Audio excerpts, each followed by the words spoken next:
Hello and welcome to this tutorial, and in this tutorial we are going to learn what is an if-else statement. So in the previous tutorial we have already learnt about what an if conditional statement is and how it is used to take a certain decision. Now the if-else statement is similar to that of the if statement but with a slight bit of variation. So in this tutorial what we are going to do is that we are going to create a basic program which usually accepts the marks of the student, and depending upon the marks obtained by the student, it is going to decide if the student has passed the test or has he failed the test. So let's go ahead and create a variable called marks, and let's assign the value of marks to be, let's say, 70 out of 100. And now let's say the passing marks are 35.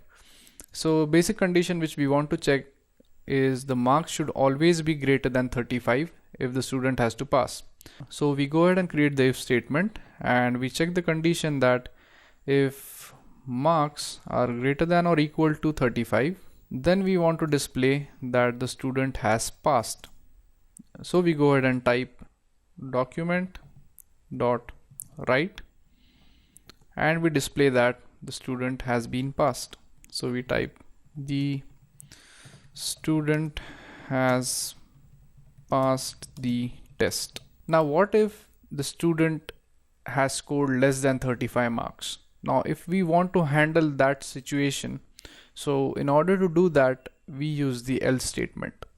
So right after the if statement we are going to have the else statement, and what this else statement is going to do is that it is going to check if this condition gets satisfied, and if it is satisfied then this code is going to get executed. But if the condition here fails, then the code inside the else is going to get executed.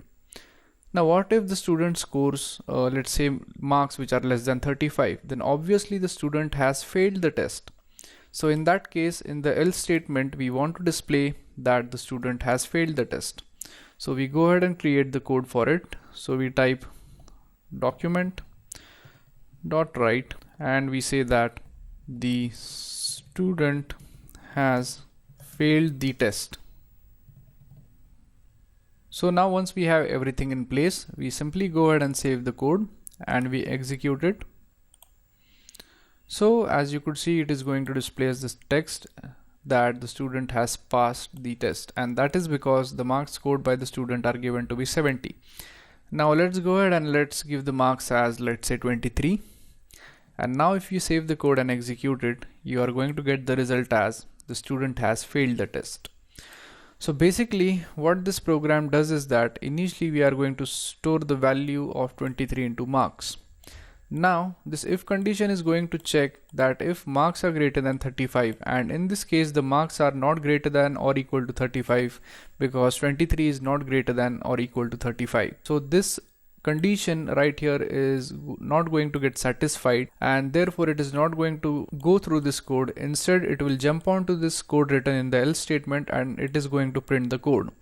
Now what if we replace this by, let's say, 73?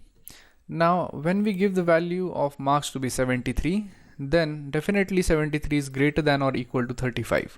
So as this condition gets satisfied, the code over here is going to get executed and this code right here is going to get ignored. So that's why we use a else statement. So if we want to execute a set of code when the condition gets false or if the condition is not satisfied, in that case we use the else statement. So that's what a else statement is, and you always remember that you always use the else statement right after you end the if statement. So that's it for this tutorial, and I'll see you guys in the next tutorial. Thank you.